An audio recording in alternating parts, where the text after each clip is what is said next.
Dynasty Warriors Origins, the latest entry in the long-running Dynasty Warriors series, but this one came with a twist. It doesn't have a number in it. One reason for that is because this title is sort of a soft reboot to the series that sees many game elements not seen before in the series, in hope of breathing new life to the format that many consider to have grown stale for like 10 or so years already. So, did they succeed, or is it yet another misstep like Dynasty Warriors 6 or 9? Short answer, yes, it's unexpectedly a resounding success. Long answer, find out more in this review.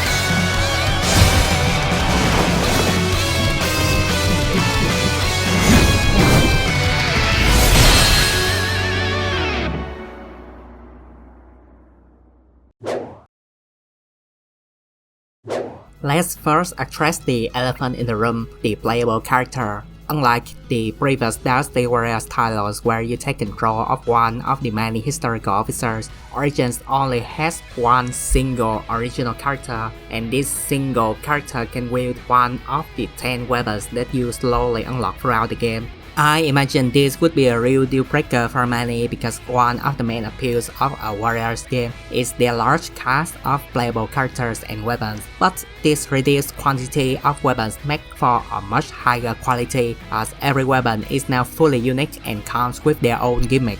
Like the sword is your standard weapon with the usual charge combat system. The lance can absorb enemies' attack to power up their heavy attacks. The wheels heavy attacks are you throwing the wheels away and pressing the heavy attack button again when you catch them coming back, results in a stronger version of the attacks, so on and so forth. Each weapon also comes with their own list of battle arts, which are special attacks mapped to different combinations of soldier and face buttons. Despite the game only having 10 weapons, these 10 weapons are probably the most diverse the series has had to offer, and there is no bad weapon type in this game. Every weapon has its use and each one of them is broken in their own way, just some having more uses than others. And these weapons are the most fun I've ever had playing with a Dynasty Warriors game hands down. To accommodate these more in-depth weapons, the enemy's aggressiveness has been turned up massively, almost to the point that common soldiers could really mess you up if you're not careful, just like the good old day of Dynasty Warriors 3. Thankfully, you can also now cancel your attacks with parrying or perfect dodging to react to any incoming danger, and it is always so satisfying to be able to pull this off amidst all the chaos going on screen. Crazy how the combat could get so much more engaging just by having dodging and parrying mechanics built into it. Another massive change this game offers is the ability to command your personal troops to do special tactics, from firing arrows from afar or charging headfirst into the enemy's rank, and if you take advantage of the terrain to utilize these tactics, like shooting volley of arrows from great height, you can even demoralize the enemy, giving the game a lot more strategic depth that's simply unseen in previous titles. You could probably already see this with all the footage I've been showing, but the amount of on-screen enemies is the largest the series has had to offer. It can even get to an absurd amount when you get into fights with a large force in some battles. I am still a little iffy because of how insanely chaotic these fights could get. What's with all these on-screen soldiers and all the crazy grand tactics that can happen while you are busy just trying to survive?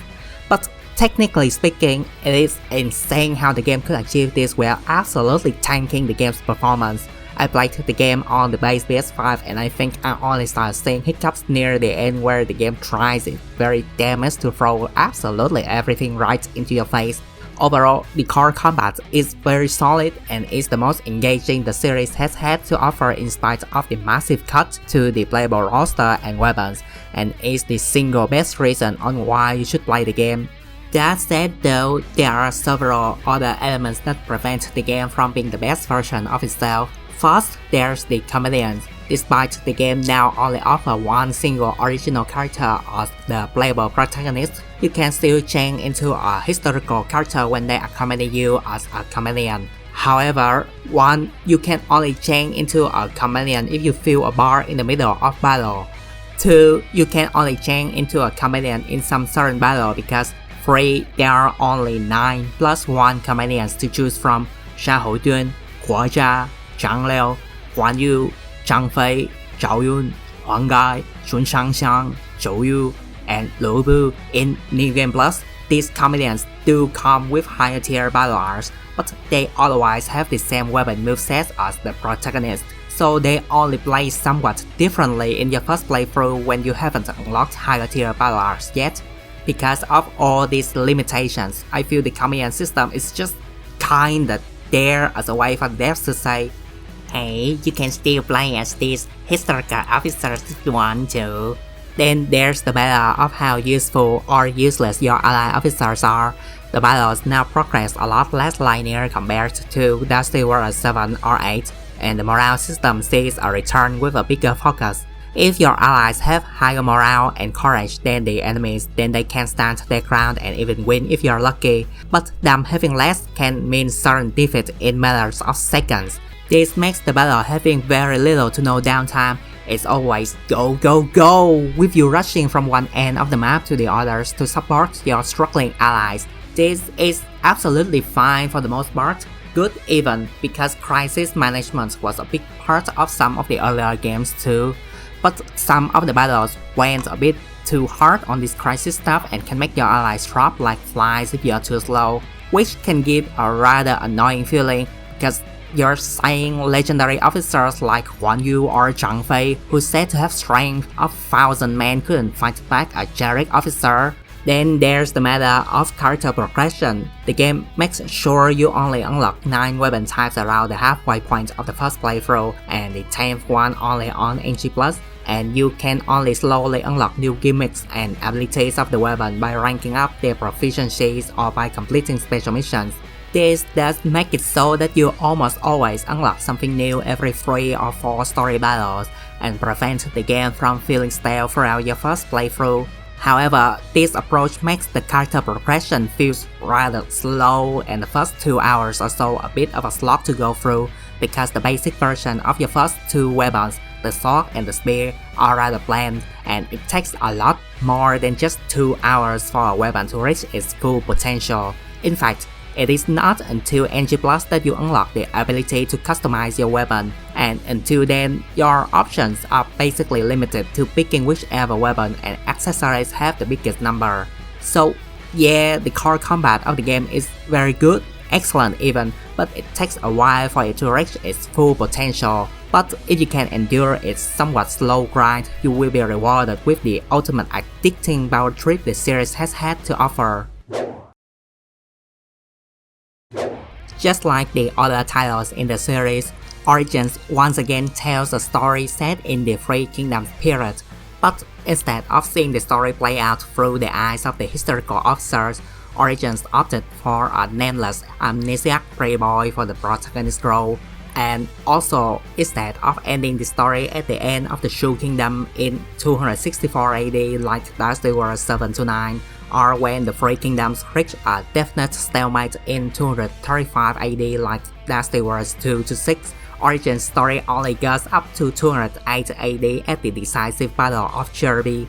Because of the end date being set earlier in the period, some of the historical events that are usually closed over or outright ignored are told in greater details, and many characters are given massive redesigns to give more depth to their characters, like the leader of the Yellow Turban Rebel, Zhang Jiao, is now a misguided soul whose ideals are far too great for him to act out, instead of just an incredibly hammy, crazy cult leader, as entertaining as that portrayal may be. I shall lay heaven's fury upon you! The game has 5 chapters, and when you reach the midway point of chapter 3, you need to choose between the 3 main major factions to serve and see how story plays out from that faction's point of view. Many will say that you shouldn't play Dynasty Warriors for the story, as only the 7th title has good story in it, while other game stories range from almost non-existent to just there to give you context on why you are committing mass murdering across China. This game is rather weird as it is very text-heavy compared to other titles in the series, and is the only one to feature an original character as protagonist, and at first seems to somewhat try to tell an original story with him, but everything falls apart pretty quickly past chapter 2. There are too many problems with the writing to go into details in this video, but long story short, the game tried and failed to juggle two plotlines, the historical one and the fictional one involving the main character. First, about the historical plotline, with the exception of Dongzhuo, who has been given a drastically different and much better characterization, and is the one highlight in the game's writing for me. The game fails to give better characterizations to other key players or do anything interesting with it, at least not anything that hasn't been done before. The earlier time period before Cherry being told in greater details does make going from one battle to another more smoothly and somewhat more naturally, but at the same time, it does make some parts of the story seem stretched out and uninteresting, like Wu's story for example. It's pretty much just them fighting Jarek officers for like 90% of their runtime, and perhaps because of the greater details that the game goes into for most of its story, the stuff that they do gloss over seems really jarring. Like the iconic beach garden off between Liu Bei, Guan Yu, and Zhang Fei for example, just happens off screen and only told via a small talk with Zhang Fei. Then there's the fictional plotline with the main character, which is just so unbelievably bad that it almost completely ruins the whole game story for me. Not only the main character's plotline completely removed from the historical plot, the few scenes there are just full of cryptic bullshit that don't add anything to the game like at all. In fact, it effectively makes everything so much worse because of how nonsensical and nothing burger it is. The main character is also just a complete black hole devoid of charisma that has no single speck of character in the dialogue choices he has. I know he's a muted protagonist and those kind of character is supposed to be a complete blank slate for the players to easily self-insert into, but at least most of those protagonists are essential to the game's plot and have dialogue choices here and there to display their funny bones or two. Because the game's main plot follows history where all key players are already determined, the main character is always just a passive observer to the events or just has dialogue choices to agree with someone else, and for some unholy reason he is almost always present in crucial events that pushes the plot forward, and it is always so awkward to see him just casually walk into a scene that he has no business being there just so the game can give you context in what's going on. I don't even know why the game is so hell-bent on doing this, because there are scenes crucial to the plot that don't have the main character popping up out of nowhere. And because the main character is a blank slate self-insert, every scene where he is alone with another character, most commonly in the personal pawn events, the other character just endlessly talk to themselves and maybe only adds the conversation with some variant of "oops, I talked too much just now." And for some reason, the game's writing in these personal bond events are just chock full of romantic subtext, even though the main cast is full of sweaty men and there are only like 5 females in the entire game. Actually, scratch that, the romantic subtext is so blatant it might as well just be text. Then let us find somewhere to sit and relax before we continue. Tonight, I wish to etch the features of your face and the sound of your voice into my memory. And if the events with the male characters are already that bad, how do you think the ones with the female characters play out? It's exciting to think that we might see the sunrise together. In fact, I wish to stay with you all the time. So I think I'll build a life-size doll of you. Tonight, I'm going to take all of your measurements. I'll be as accurate and as thorough as possible.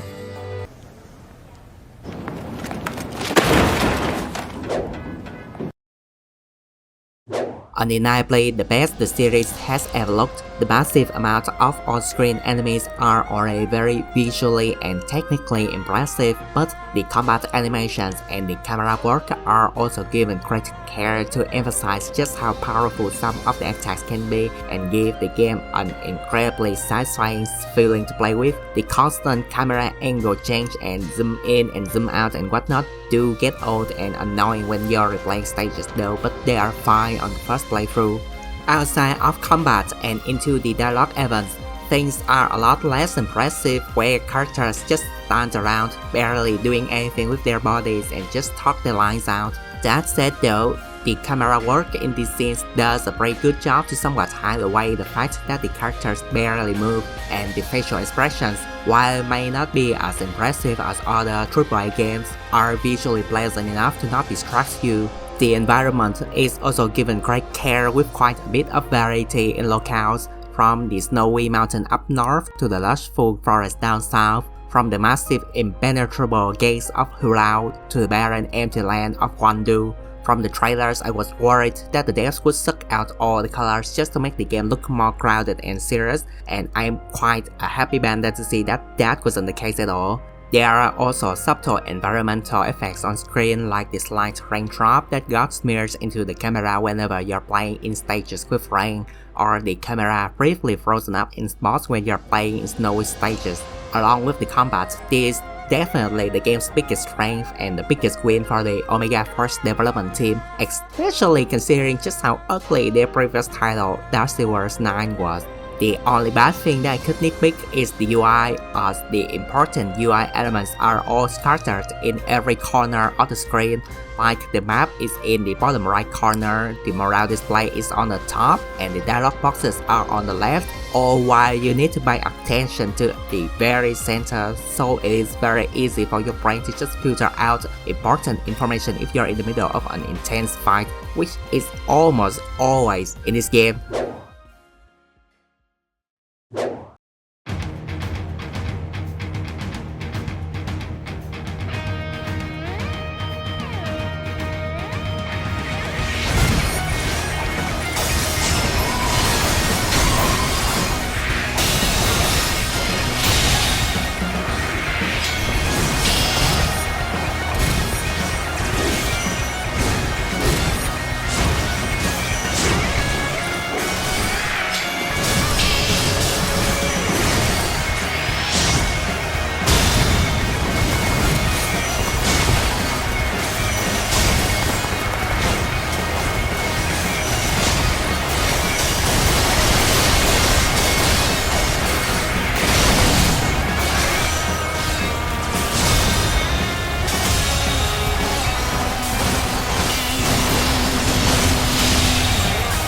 First, about the soundtrack.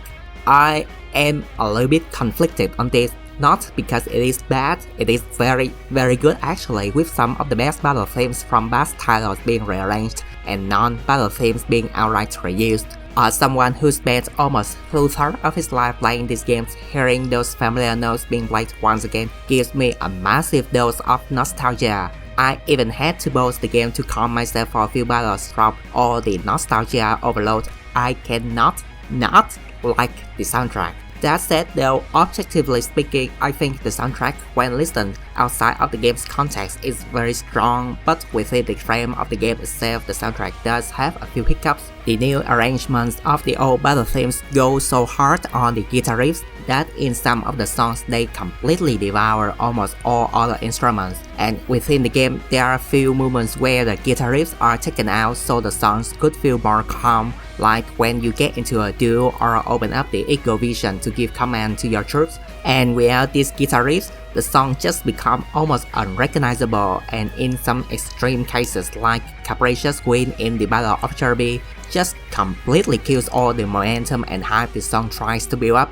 And while the battle themes got rearranged so they match very well in tones with each other and the new ones, the non-battle themes are played in the dialogue events just clash too much with each other because of the different instruments used, and the tones of the games those songs got pulled from are very different from each other. So at the end of the day, I think the game tried to go for nostalgia bait for the theme of the soundtrack, and they mostly succeeded, but by going so hard on the nostalgia bait, I fear the soundtrack has problems in maintaining an identity for itself in some parts, And I usually don't pay much attention to voice acting, but I have to call it out on this one. The overall cast is okay. I still prefer the ones from Dynasty Warriors 7 and 8, but for the most part, the actors did a fine job here and it's a massive step up from the atrocity that was Dynasty Warriors 9. However, I feel like the characters that you have to listen to the most throughout the games are the ones with the more questionable voice acting, like Huang Yu and Huang Gai, who sounds like they tried way too hard and failed at sounding rough. But the one thing that raises my eyebrow the most is the way the actors so inconsistently pronounce the names. It's actually pretty distracting, to be honest. Sun Tzu, Sun Tzu, Sun Tzu, Sun Tzu, Sun Tzu, Sun Tzu, Sun Tzu, Sun Tzu, Sun Tzu, the Sun Clan, Sun Tzu, the Sun Clan, Sun Tzu. Like, I know Chinese names are hard to pronounce, but if I had to choose, I would prefer if they at least mispronounce the name consistently with each other. That way I don't have to constantly go, wait, whose name was that they just said just now? Dynasty Warriors Origins is the much needed breath of fresh air that the series needs and proof that the format can still be good and can still be innovated. The story, writing, and the English voice cast may have more misses than hits, but the amazing core combat, the impressive spectacle, and the exhilarating soundtrack full of nostalgia factor makes the game one of the better entries in the series and perhaps one of the better games to be released this year even. And most importantly, the game laid out a solid foundation for future titles to build upon, and that solid foundation gave me hope for a brighter future for a new generation of awesome Musou games and for new players to be able to enjoy this wonderful series. If I were to give score to the game, it would be something like this.